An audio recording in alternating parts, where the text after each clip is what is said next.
Hey everybody, welcome to my channel, or if you've been here before, welcome back. My name is Amy, and today we're chasing a little ray of sunshine in the middle of winter. Okay, I mean, yes, in southern Arizona it's really not that hard to find some sunshine in the winter, but we're still gonna go with it because there are plenty of places that just might like some sunshine in January. And yes, lemons are a winter crop here, but what can you do when you have a bunch of lemons that are just crying out to be made into little squares of lemony joy? Yes, we're making lemon bars because for me, these are just little bits of sunshine on a plate and the perfect thing to help lighten that winter day, like a promise of spring right around the corner. They're just tasty little morsels of delight, so let's get cooking. Start by preheating the oven to 325 and make sure the rack is in the middle position.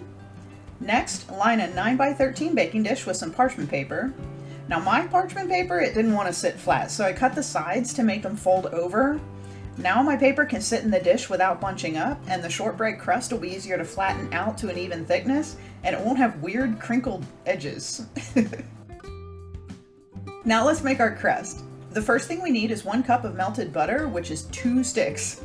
When the butter is melted, pour it into a large bowl and add in a 1/2 cup of sugar, 2 teaspoons of vanilla extract, and a 1/2 teaspoon of salt.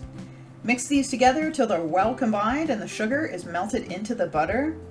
When the wet ingredients are combined, add 2 cups and then 2 additional tablespoons of all-purpose flour and stir this until everything is fully combined. Now, the dough is going to be pretty thick and almost kind of greasy feeling from the butter, but that's exactly what we want. When everything's fully combined, we're going to add all of this dough to the parchment-lined baking dish. Using a spatula or clean hands, press the dough into the dish until the entire pan has a layer of dough that is as even as you can get it. It'll want to push the paper around, so I kind of broke it into chunks, spread it around the pan, and then I worked on each little area until everything was spread out as even as I could make it. Then pop this in the oven and bake it at 325 for 20 to 22 minutes or until the edges of the crust are just starting to look very, very lightly browned.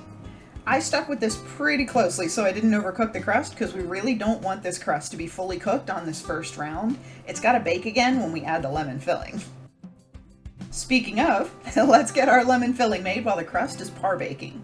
Before anything, I'm cracking all the eggs I need, 6 of them, into a separate bowl. This makes it easier to fish out any shells than if they fall into a big bowl of white sugar.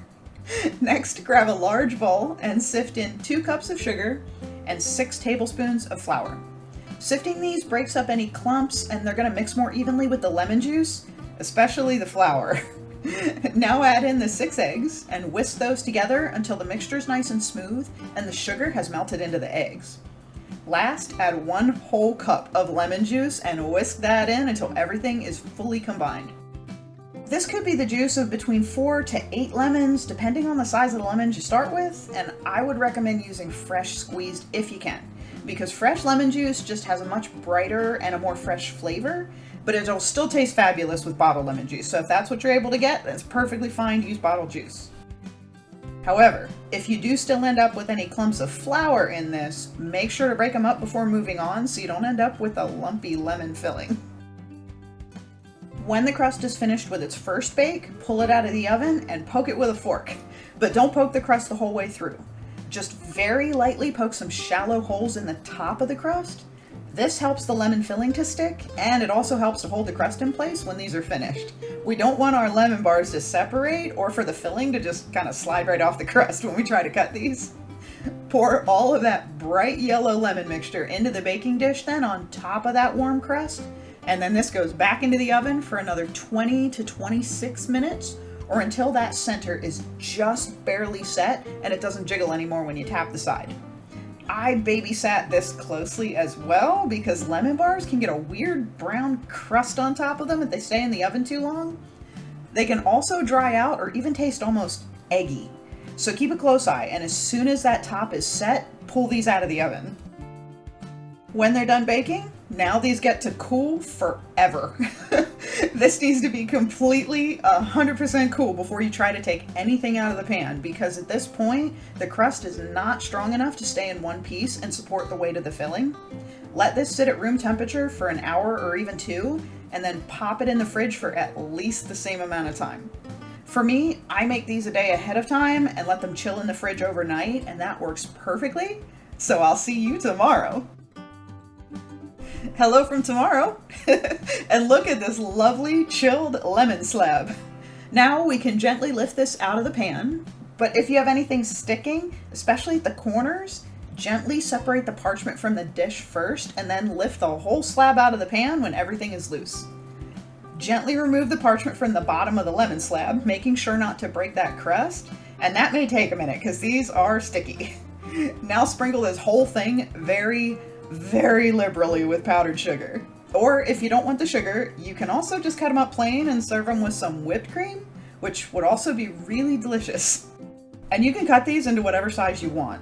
But a caveat though, these are so rich and sweet and lemony tart that large pieces may just be a bit overwhelming. So I would recommend smaller lemon squares.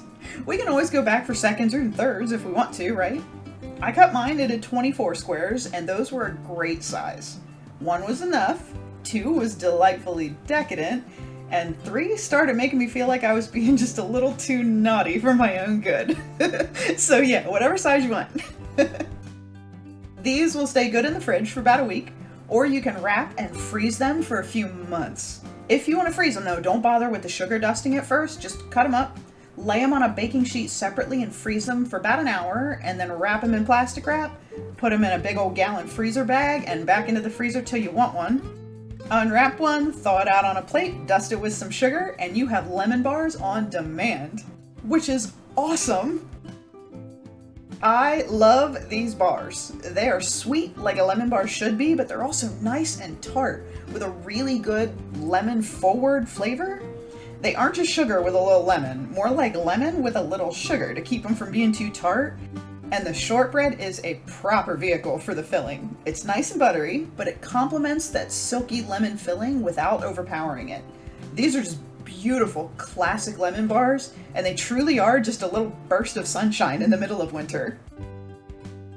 Thank you so much for watching my video. Please like and subscribe, leave me a comment below. It really helps out my channel, and I just love reading and responding to comments.